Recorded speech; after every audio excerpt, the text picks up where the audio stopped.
Hello, Raptors fans, and welcome back to Raptors Report. Today we're going to be discussing the Toronto Raptors vis-a-vis the NBA playoffs, because if you are an NBA fan as well as a Raptors fan, you've been watching these playoffs, and you will know that this is one of the best playoffs that I have seen in my life. It has really been that good. Just a lot of really epic series, a lot of really exciting games, huge finishes, comebacks, overtime wins, tons of drama, and a lot of really good performances. Even in the earlier rounds, there were a lot of really entertaining matches. And if you are a Raptors fan like me, you can't wait to get back to the playoffs and see your team compete in some games that actually matter.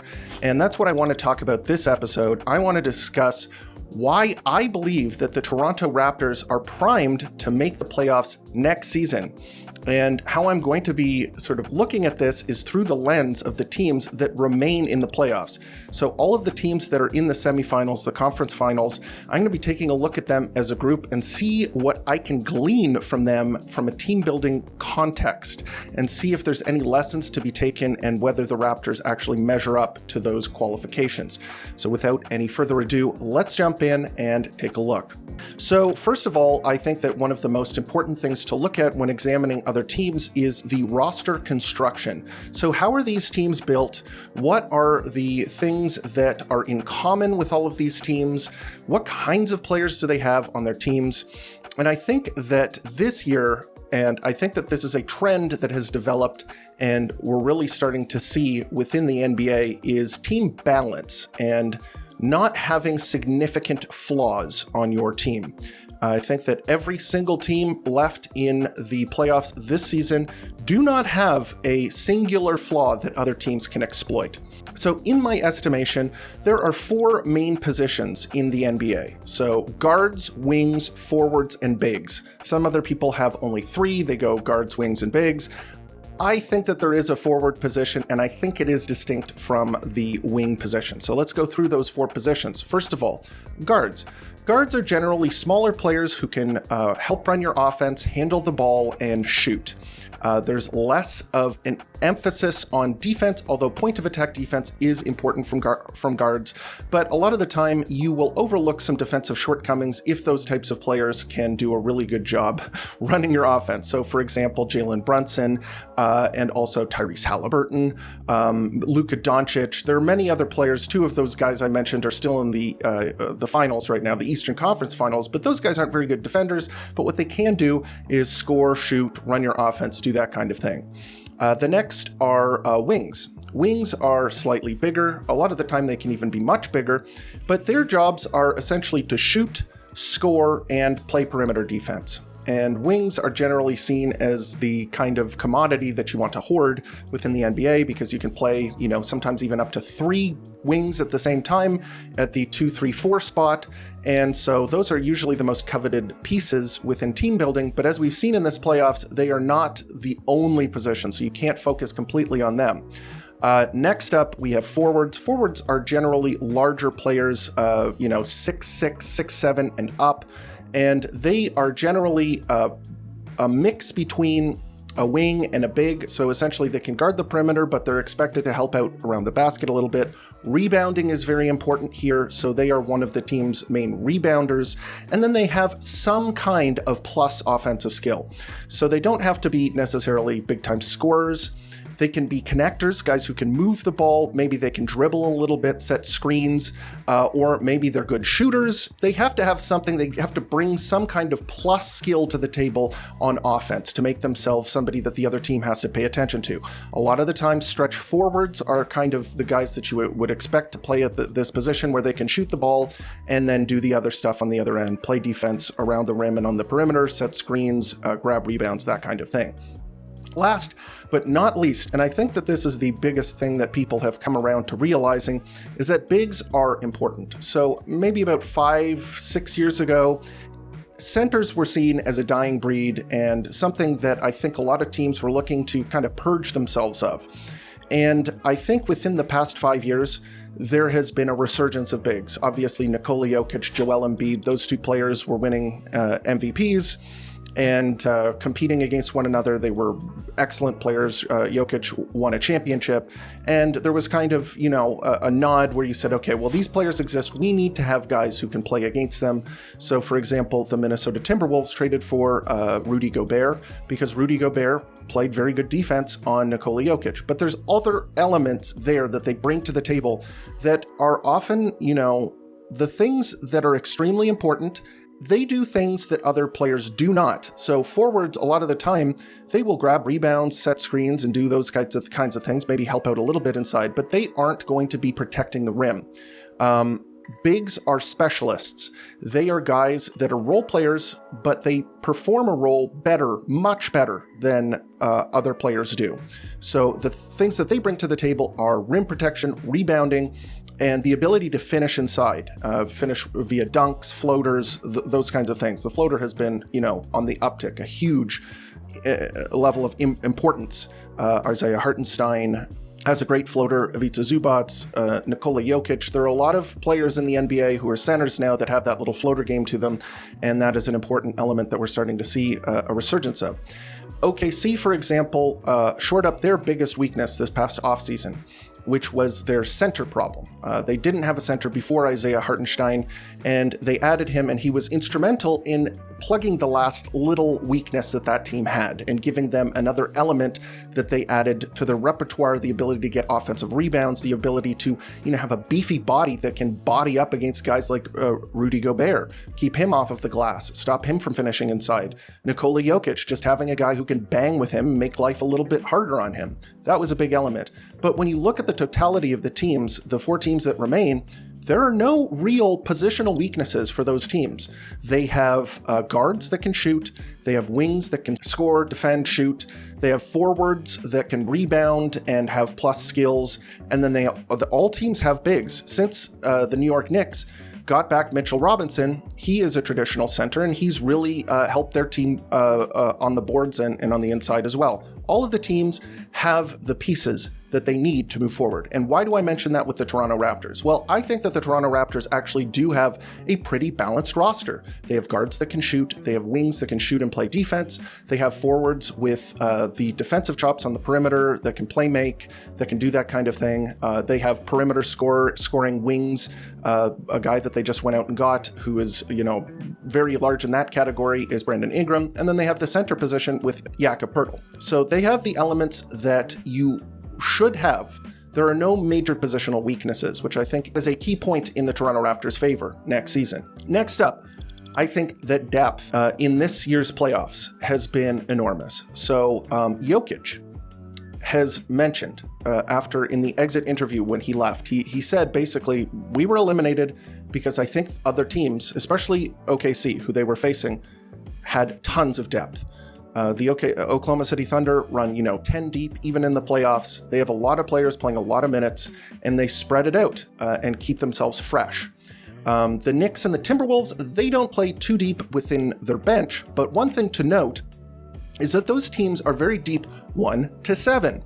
This is no longer like years past, maybe a decade ago, where you would have 2 or 3, superstar players, and then a bunch of replacement level guys that come in and, grab a rebound here, very one-dimensional players playing alongside those players, and then you would win because of your 3 stars. I don't think that that's the world that we live in now. You need good role players. You can't be playing bad players, deep into the playoffs. Other teams are too good. They have depth and scoring at other positions. They can hunt matchups better than ever. I think that having few weaknesses within your rotation is going to be very important. And I think that the way that the Toronto Raptors are building, which is through the draft, giving lots of development minutes to their younger players, that is something that we have seen in this year's playoffs pay big dividends. So the Indiana Pacers, that has been their model. They have brought guys along off of the bench, given them a lot of minutes, and we've seen the benefits of that. Guys like Andrew Nembhard, guys like Benedict Mathurin, and that gives them a lot of depth. And also the Oklahoma City Thunder, ditto. They have brought players off of their bench, given them a lot of minutes, a lot of runway to develop them. And I think that that's something that the Toronto Raptors can emulate. And I think that they have done a pretty good job. I think that Darko Rajakovic, that is kind of his MO, is bringing guys along, giving them minutes to develop, allowing them to make mistakes while it's okay to lose. I mean, that is what this past season was for, was, seeing what the Toronto Raptors have, giving them a bunch of minutes, developing them, and then, looking for next year, seeing if you can bring some of those guys along and make them into good bench pieces. So I think that is a strategy that is going to serve the Toronto Raptors pretty well moving into next season. And last, but I think not least, is that this is the new guard. We are seeing turnover like we haven't seen in a very long time. All of the teams remaining in the playoffs, their best players are under the age of 28. So 28 or younger. One of the older teams that have a bunch of veterans at every position are the New York Knicks, but they are all young veterans. Almost everybody in their core is under the age of 30. All the players that play major minutes for them, and they have a very tight rotation, but all of those players are under the age of 30. Anthony Edwards and Tyrese Halliburton are 23 and 24 respectively. There's a lot of youth on these teams. And the teams have vets, don't get me wrong, there are a bunch of key players that are over the age of 30, but I feel like there is a freshness here. There is a new guard coming to the fore. It seems as though that there's a lot of fun, there's a lot of youth, there's a lot of enthusiasm.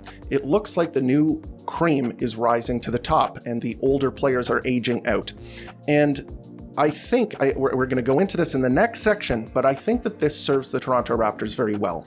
I think that being able to have high spirits, I feel like there's a level of fun and excitement and, joie de vivre in this year's playoffs that I have not seen in playoffs years past. It's not like a business-like environment. It is more about kind of vibes and fun and like huge swings, momentum shifts. Everything seems like a lot younger and fresher. And I don't know if you can quantify that. I don't know if that's something that, is a needle mover necessarily, but I feel like the Raptors are part of that movement. They could be part of that movement moving forward. I think that their spirits this past season, one of the greatest things that I saw from them this season was that even after losing all of the games that they lost, the overall feeling within the dressing room was one of hope, was one of excitement, was one of growth. I think that you see a positive mindset that is exemplified within the remaining teams in this year's playoffs. And I think that another thing is that all of these teams, because they're young and they are in their prime and they are starting to make waves, that's something that you could say about the Toronto Raptors as well. I think that the majority of the core of the Toronto Raptors are either entering their prime or are already in it. I think that we are going to see, a power surge of these players who are all kind of reaching their best years together at the same time. I think that could help them reach the level that they want to get to next season. So those are some things that I took away from this year's playoffs, but there is another reason that I think that the Toronto Raptors could be in the playoffs next season, and I think that they will be, is that the East sucks, okay? There have been some major developments recently that are going to make winning games next season a little easier. And obviously one of them has to do with an injury, so I'm not too enthusiastic about it. So first of all, the Boston Celtics, who have been one of the juggernauts in the East, one of the teams that has really run roughshod over the East and has been a very difficult team to get a win off of, although the Raptors did pretty well last season, but they have been a very, imposing figure within the East. And as you know, in the Eastern Conference semifinals, Brandon Ingram badly injured his Achilles heel, and he will be out for the rest of next season after his surgery, which will be a big deal, I think. I think that Tatum is a very important piece to their squad. They're very deep, but I think that, obviously losing him is going to make them an easier team to beat. And, nothing to celebrate necessarily, but it is the reality of the situation. Another thing is that the 76ers, who have been one of the better teams over the past couple of years, they have kind of aged out / injured out. Joel Embiid, I think we might have witnessed the end of his prime, so that's going to be a big deal. The Bucks also are very old and very thin, and they might be losing Giannis, although there are conflicting reports, some people saying that he wants out, but there was another major one that said that he is looking to stay with the Bucks. With that said, I see them as a franchise in decline. They proved me wrong this season. I thought they were totally done this season, but then they strung together a pretty good second half to the season. And then Dame got injured, and I'm not sure exactly how that's going to sit. I'm not exactly sure what the timeline is for him, but I don't see them as a major player in the Eastern Conference next season. There are a bunch of teams kind of trying to figure it out. The Heat have been a staple within the playoffs, but they had a miserable end to the season, and they did make the playoffs eventually, but they really had a bad second half of the season. They lost Jimmy Butler, of course. There's a lot of teams like that in the Eastern Conference. There are a bunch of teams on the rise. I mean, the Magic, the Knicks, the Indiana Pacers, of course, and obviously the Cleveland Cavaliers are still a very good team, even though the Pacers beat them. But what I'm saying is that underneath some of those top teams, there's a lot of flux. There are a lot of teams that are in a similar situation to the Toronto Raptors, where were below the threshold to make the playoffs or even the play-in this year, but are figuring to try and put it together for next season. And I think that the Raptors could be part of that tide. I think that they could take advantage of the flux within the Eastern Conference and put together a strong season. I don't see why not. I really think that there could be some major shakeup in the Eastern Conference, and the Toronto Raptors could be the beneficiaries of it, because I don't think that the East is going to be very good. In any case, that is the episode. Those are my thoughts on what the Toronto Raptors are, trying to do. I think that their timeline could be as soon as next season in terms of when they could start becoming competitive. Let me know what you think about the Toronto Raptors and their chances of making the playoffs next season, either through the play-in or just making it legitimately by being in the top 6. If you think that's likely, if you think it's unlikely, leave a comment, and also follow me on Twitter and Blue Sky, where you can reach me at Raps Report. I love talking to Raptors fans. We are the best, of course.